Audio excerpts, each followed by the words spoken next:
welcome into Courtside Chats with AJ McCord. You are taking a live look on the court. Mo Harkless getting warmed up. He was listed as questionable until about 15 minutes ago. The Blazers have upgraded him to available for tonight's Game 3 between the Blazers and the Nuggets. So after stealing one in Denver, Portland returning here to Rip City with a tied series. 1-1 is what the score is heading into tonight's Game 3. So the Blazers looking to steal back home court advantage, take advantage of the 2 games they've got here at the Moda Center. Now, earlier we talked about watching film, right, for Game 1. The Blazers said they weren't physical enough in Game 1. But so Game 2, they came out and were much more physical, set the tone, were much more aggressive early on. And they said that was the key to getting the win.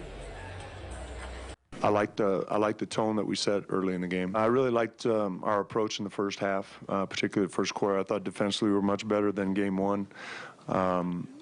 I thought we did a better job on the ball. They didn't get a lot of the easy things that they got last game. So I thought we sustained it really well during the first half. The big thing for us tonight was we needed to set the tone, and last game, DV kept saying it. They didn't really feel us. So just being at the rim, boxing guys out, kind of hitting first tonight was kind of our mentality and my mentality. You just try to wear them down. You know, they're going to make tough baskets. They're good players, but try to wear them down. And, you know, I think it affected some of their shots tonight, some of the open shots they finally got. So, you know, we just got to continue to do that. The most important thing was, you know, just getting stops. And he thought it's just going to be sweet and he's going to get his 35 every night. But I think we start the game very physical and still playoffs, man. You know, just got to give it everything you have and sacrifice whatever you have.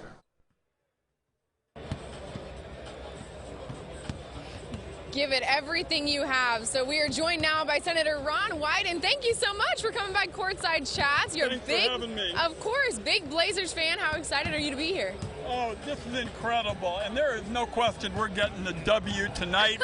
And to give you an idea, I got home real late last night. The weather was lousy in D.C. I got about 4 questions about Bob Mueller, and I got about 50 questions about the Blazers and Enes Kanter. There you go. So that tells you everything you need to know about the excitement here in Rip City. But speaking of Enes Kanter, you guys have developed quite the friendship, the relationship, as you've been pretty much his most vocal and one of his highest up supporters, even taking some of the things that he's fighting for to the Senate floor. So tell me about your relationship with him and why you've carried his cross. He really has become a friend, and he's such a courageous.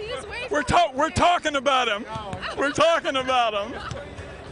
Such a courageous young man, and you know the fact is, Turkey's leader Erdogan is just being a bully. He's threatening, you know, Enes and basically trying to cut off his rights of free speech. That's what dictators do. They censor our games over there in Turkey, and what we do in Rip City, if they're bullies, is we push back. There you go. So it's been a lot of fun to see you engage with the basketball here, but you were a basketball player yourself, right? This is a former UCSB gaucho over here, ladies and gentlemen. 2 years on a D1 basketball scholarship, if I'm not mistaken. So as a basketball player, what have you been most impressed with about the Blazers in this series? Well, I think, first of all, they have come so far. They've had a lot of adversity. You know, Nurk got hurt, and I just love the way they always play within the team. You know, that's what this is all about. You've got players with unbelievable skills. The fact is, they're a team. Yeah. And, you know, we've talked about all the things the Blazers have had to fight through this season. Paul Allen passing away a couple days before the season started. Like you mentioned, Nurk going down with an injury. Then CJ had an injury for a little bit, too. So what does it tell you about the type of people these guys are, that they just refuse to stay down? Well, that's it. I mean, this is a game where you just can't quit. Every single night, you've got incredible players. The fact that we won the second one in Denver was huge, because if you go and lose the first 2 on the road, you're in a hole. I just think they've got a lot of momentum, and I'm just looking forward to our plan for a lot longer this spring. Okay, wow. So we're only at Game 3, and Senator, you're predicting a much longer run, huh? And I'm telling you, we're already laying the groundwork. If there's a finals And that would really be a dream for Rip City, and we're playing against Toronto. I'm going to make sure, as Oregon's guy on the intelligence committee, that Ennis is going to be able to travel and play. There you go. A lot of basketball between now and then, but it's good to know that you have his back because Rip City has certainly embraced him wholeheartedly. And the whole team. And the whole team, exactly. So give me your score prediction for tonight. I'll take a W any way we get it, but I think we're going to get a solid win. I don't think we're going to be biting our fingernails in the last 10 seconds. Okay, well that would be really nice because the last time we were in this building, things were really crazy until the very end. You think? Dame at the buzzer. Yeah, Dame at the buzzer, which is not the first time we've seen Dame at the buzzer. Nope. So, Senator, thank you so much for Look forward to doing it again. We'll do it again soon. A W coming tonight. Yeah, if you get us a W tonight, then I can bring you back on. If you get an L, I don't know. We're pretty superstitious here in Rip City, right? I see a W. Okay, there you go. Thank you so much, Senator. Enjoyed it. Yes, Take good care. thank you so much. Okay, so that was Senator Ron Wyden. He is just the beginning of the guests that we're going to have on the show tonight. But going back to this team, right? So take a look at Enes Kanter and Chief getting warmed up here tonight. This is a big one. Enes Kanter has been playing through a lot of injury in his shoulder, a lot of pain in his shoulder, but he's doing a great job, and every single game comes out more physical, and going against Nikola Jokic is no easy task because it is a very physical position. It's a very physical matchup for him, but he's done a fantastic job of it. And the Blazers are going to need him to have another big game tonight. And speaking of great matchups, look who I am joined by. I am so excited. Hi, Doris.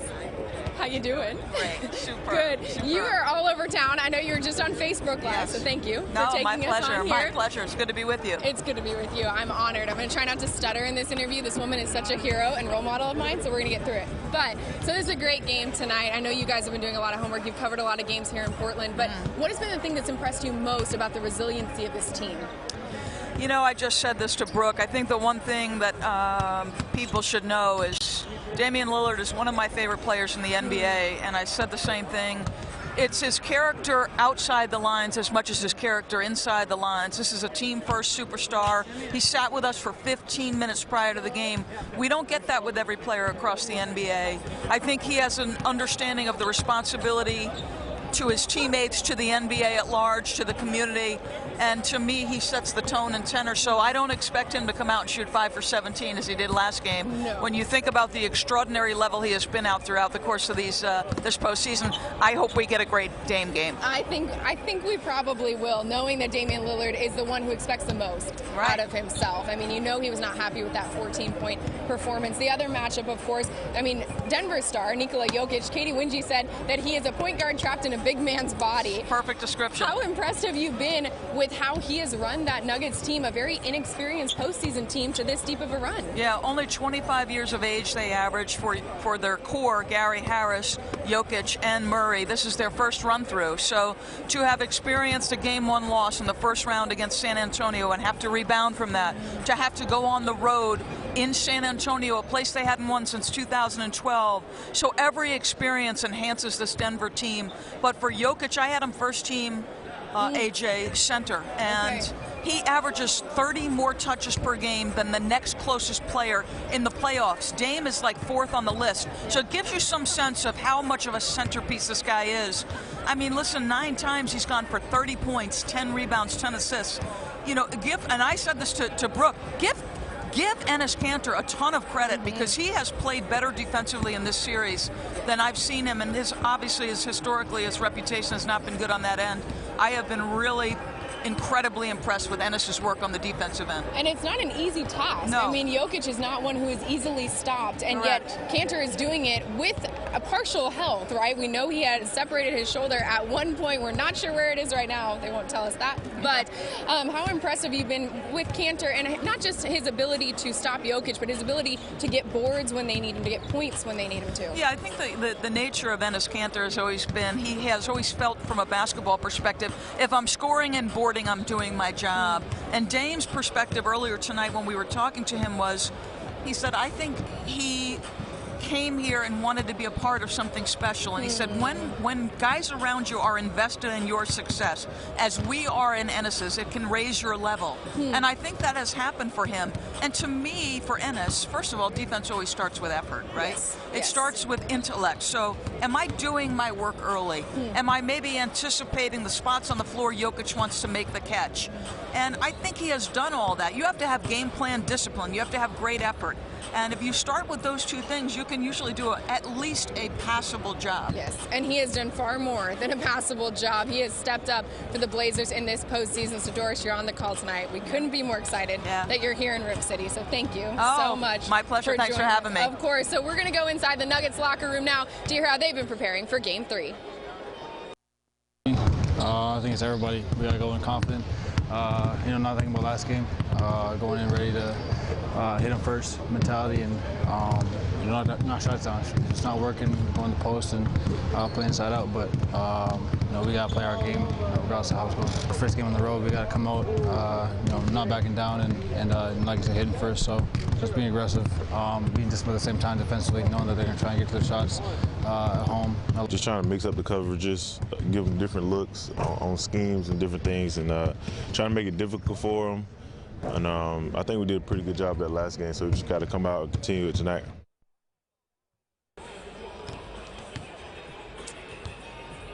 So you're taking a live look now at Al-Farouq Amino warming up for this game, Game 3 here in Rip City. You just heard the Nuggets talk about the fact that they really want to come out and set the physical tone. Well, that's exactly what we heard the Blazers say after Game 1. And so it's going to be very interesting for me tonight to watch who is able to set that physical tone more effectively. Because remember, we still have to play within the rules of basketball. So if guys get in foul trouble early, if players are not getting the results that they want, it's going to be interesting to see which head coach can make the adjustments necessary. Now, the Nuggets are a bit banged up. We saw Torrey Craig.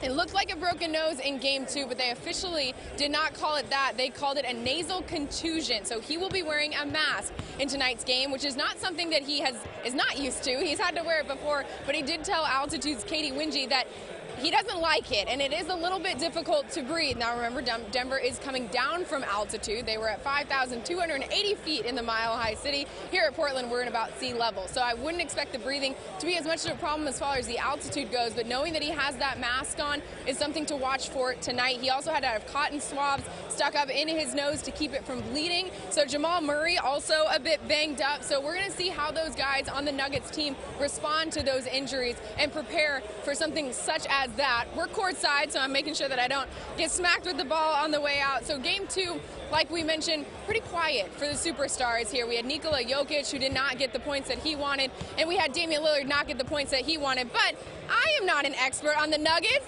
so I'll be joined by one. How does that sound? This is Katy.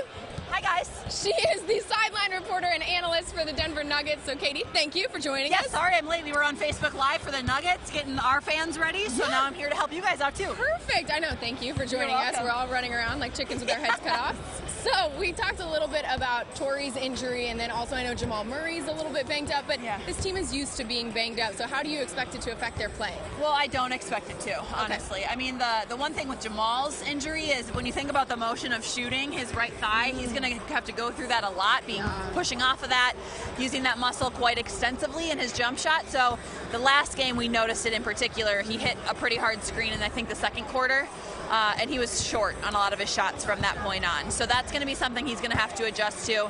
Jamal Murray is one of the toughest players that I've ever been around. I think I told you that last time I was on, and just the mental fortitude that he has and the ability to push through when he's injured.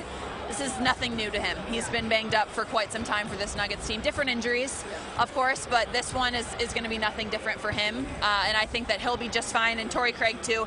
I talked to him this morning at shoot-around about wearing the mask, because he wore a mask at the beginning of the season, actually, for precautionary reasons. He's had a bunch of bangs and bruises on his nose before. A couple, I think it was a hairline fracture, so nothing too serious. It didn't require surgery or anything. Exactly, so he was wearing a mask prior to the season starting too at training camp, and I remember him telling me how annoyed he was wearing it, and then I asked him again today, are you still annoyed with the mask? And he's like, absolutely, it is the worst thing to wear. It's hard to breathe, it's hard to see peripherally, it cuts off his vision a little bit, so Torrey will have to make some adjustments there, but what the Nuggets really need him for is defense. and he shouldn't really need to see that much peripherally if his teammates are talking to him and calling out screens and communicating on that side of the ball. So, again, I think everyone's banged up right now, you know? I mean, exactly. The Trailblazers have been through their fair share of injuries. The Nuggets are fighting through some bruises right now. It's just a matter of who can come out on top and fight through that. So one of the other things we heard was after game 1, the Blazers said, hey, we want to set this physical tone. Well, after game 2, guess what the Nuggets were saying? Tides have turned. The same thing. So how is it? I think one of the things I'm always so fascinated, we know both these teams are going to come out hitting hard, ready to go. How do you get an edge in the physical battle? I mean, it starts from the tip, whoever can come out in that sense, but I think it starts, for me at least, on the defensive end, and the way that guys are getting up. Both of these teams, heavy pick and roll teams. Yes. They love going to the pick and roll, and for the Portland Trailblazers, it's so high. Yep. It's a matter of the bigs pushing up in those situations and being able to deter the basketball a little bit, getting in some of those guards so they don't have direct drives to the basket. I think if the guards for the Blazers can feel Denver's defense early in this game, it's going to take away a lot of what they want to do. Yes. So it's going to start there. I think it matters on the boards, and I think Portland got a couple really good post-ups in that game 2 in Denver. So keeping the bigs off of down low and making sure those entry passes are really tough, that's going to be big too. It's all about the defensive presence and getting up in guys to a point where they feel uncomfortable and they're doing things that are more difficult than what they're used to. And that's the word. That was the hot topic word for the Blazers. Where we want to make the Nuggets uncomfortable. Exactly. Yeah, it's a very similar flip of the switch here for Denver. Yeah, so that's going to be one to watch for sure. The other thing to watch, neither of the superstars performed up to their own standards in game 2. So we in Rip City have seen how Damian Lillard responds after what he would call a subpar game, which was 14 points. Jokic didn't have a great game either, though. How have you seen him respond when he has a game like that? Well, the thing about Jokic is he's never trying to get stats. Yeah. That's not what he does. He wants the win for his team, and the offense just flows through him. So it's a lot of, hey, are his teammates around him making shots? Because when they double him, and the Portland Trailblazers have actually been doubling Paul Millsap too, those kickouts, those guys have got to be able to knock those down, because otherwise it's going to be difficult for the bigs, both Jokic and Millsap, because they're going to get double teamed all night. So it's much harder for them to be effective and efficient down low from that standpoint. So if the Nuggets can mix in a few more makes, I think that you'll see a much more typical Nikola Jokic tonight as well. Just because, I mean, when he's making passes for everybody else, getting everybody else involved, that's when he's at his best, and that's when the Nuggets are at their best. And I mean, the Blazers did a really good job, not just only of taking away Jokic's options, they took away Jokic's options, which is really, I think, like you said, why he was so ineffective. Millsap and Murray just didn't have good nights. And I don't want to discredit Portland's effort by any means, but the Nuggets actually had pretty good looks. Yeah, they just didn't knock them down, which that's great. I mean, leaving shooters open when they're not shooting the ball well is a great defensive strategy. If they're not going to make them, if they're not going to make them, that's great defense every single time. So if the Nuggets start to mix in a few more makes, I will be very interested to see how Portland adjusts, because I know they're going to keep sending that double team and making the Nuggets outside shooters until they're able to knock down those shots. So we'll see what happens tonight. And it's what San Antonio tried to do against the Nuggets too. They tried to double him, and it didn't work, so they stopped, and then he got 35 plus, and that didn't work either. So no one's figured it out quite yet how to solve a problem like Jokic, but we're going to have a good one on our hands tonight. Katy, thank you for joining us. So we know that the Blazers got that Game 2 win, essentially trying to steal home court back from the Nuggets. Here's what they have to say now about protecting Rip City. You know, we want to, you won't win every game, but you definitely want to win one on the road, you know, and going back to Portland, you know, I think it's going to be big. You know, I know our fans are waiting for us, you know, so we got to be ready, get our rest and get ready. Huge. Obviously going into this is going to be, we knew it was going to be tough when they have the home court. They're hard to beat at home, so to steal one here is big time. But you cannot relax, man. You know, I remember when I was with OKC, we were up by 3-1 against Golden State, and they came back and beat us up 4-3. So that shows you that you gotta treat every game as like a game 7.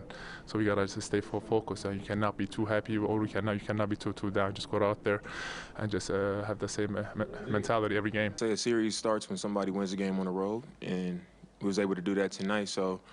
Our goal is to just take it one game at a time and protect our home floor. We got 2 games on our home floor, and we got to go home and be just as sharp, if not better, because, you know, they're going to come back better. But that's our main focus, just take care of our home floor. take care of the home floor. So the Blazers just about 45 minutes away from tip-off here of Game 3 between them and the Nuggets. The series tied at 1 game apiece. It's going to be a fantastic game like it has been this entire postseason, but a couple of things to watch for tonight. Again, who sets that tone defensively? Katy brought up a great point that is how you determine whose physicality is making the most impact, is who sets the tone defensively, who gets those stops. In Game 1, it was nobody. In Game 2, it was the Blazers. And the other thing to watch for is Moda is really loud, and so if the Nuggets are still having trouble connecting on those open looks, it's only going to get more difficult because this crowd can go crazy. So we're going to have a great Game 3. We'll see you on Coin 6 News at 11 after the game, but for now, thanks for joining Courtside Chats.